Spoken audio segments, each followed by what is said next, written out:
अब HCS दूर नहीं है, जुड़े हमारे साथ। हमारे special session to the point में आज हम बात करेंगे भारत के जननायक लौह पुरुष सरदार वल्लभ भाई पटेल की। हम आपको बताएंगे सरदार वल्लभ भाई पटेल का भारत को आज़ाद कराने में क्या था योगदान और कैसे उन्होंने अलग अलग रियासतों को मिलाया भारत में। चलो स्टार्ट करते हैं। आज़ादी की लड़ाई के मजबूत स्तंभ और भारतीय राष्ट्रीय कांग्रेस के अग्रणी नेता वल्लभ भाई पटेल का जन्म 31 अक्टूबर 1875 को गुजरात के नाडियाड में हुआ था। वे बचपन से ही बहुत स्वाभिमानी स्वभाव और बुद्धिमान थे।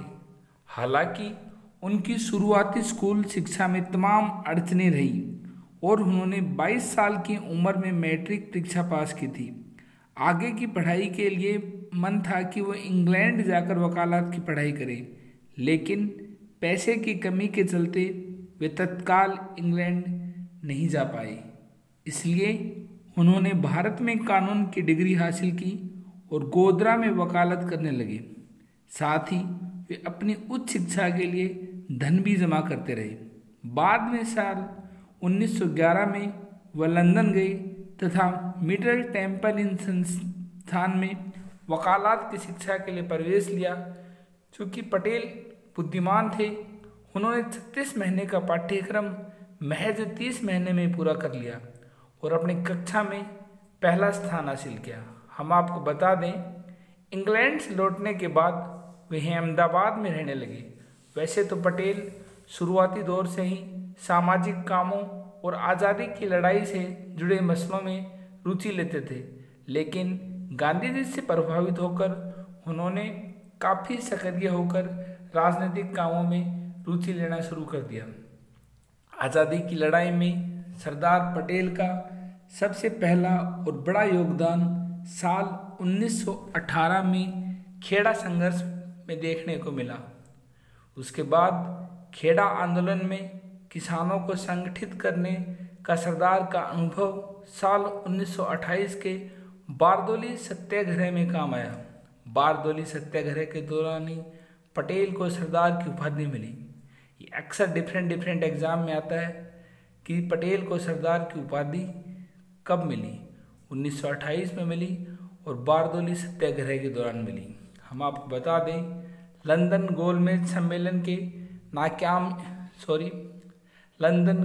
सम्मेलन के नाकामयाब होने के बाद जनवरी 1932 में गांधी जी और पटेल को गिरफ्तार कर लिया गया। जेल में पटेल और गांधी जी तमाम विषयों पर चर्चा करते रहते और इस तरह इन दोनों बड़े नेताओं के बीच वैचारिक और व्यवहारिक नज़दीकियाँ बढ़ती चली गई। साल 1934 तक आते आते पटेल कांग्रेस के शीर्ष नेताओं की कतार में आ चुके थे। बंटवारे के दौरान गांधी जी ने सरदार से कहा था कि रियासतों की समस्या इतनी जटिल है कि इसे केवल सरदार पटेल ही हल कर सकते हैं। सरदार पटेल ने गांधी जी के इस विश्वास को बखूबी साबित करके दिखलाया। रियासतों के एकीकरण के भगीरथ का काम कुशलतापूर्वक निपटाने के कारण सरदार पटेल को भारत का बिस्मार्क भी कहा जाता है। ये अक्सर एग्जाम में आता है, भारत का बिस्मार्क कौन है? इसका सही आंसर है सरदार पटेल। हम आपको बता दें, स्वतंत्र भारत में अखिल भारतीय सेवाओं की व्यवस्था शुरू करने का श्रेय भी सरदार पटेल को जाता है। अखिल भारतीय में आता है Indian administrative service IAS, IPS, Indian police service IFS, Indian forest service, जिसके चलते उन्हें भारतीय प्रशासनिक सेवाओं के संरक्षक संत के रूप में याद किया जाता है। 15 दिसंबर 1950 को दिल का दौरा पड़ने के कारण वे हमेशा के लिए इस संसार से